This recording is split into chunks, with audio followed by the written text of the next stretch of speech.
เนาะมื้อนี้เขาจะสิออกไปเกี่ยวเขาวเนาะบ่ได้วางกะมาสวยนี่เด้อนี่แหละอยู่บรรทัดอีกห้างนี่มาซอยนี่ไปเบิ่งนำกันว่าเขาสิงามสำใดว่ามันสิเป็นแนวใดนะน้ำสิท่วมตายเบิดบ่ทันได้ออกมาเลยจังแต่พุ่นแหละครับพุ่นแหละเดี๋ยวเฮาไปเบิ่งนำกันเนาะไป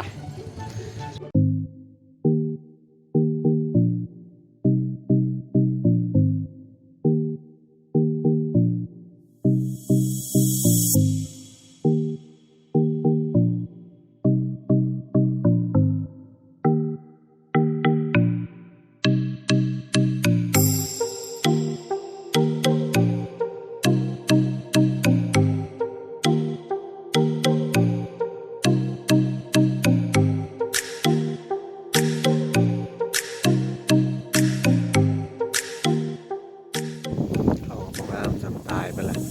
เพราะเป็นเขาหยอดนะมันก็เลยแบบจะบางส่วนพอส่วนฝนบ่ตกนะมันก็เลยให้เขาตายไปอะไรอย่างประมาณเนี้ย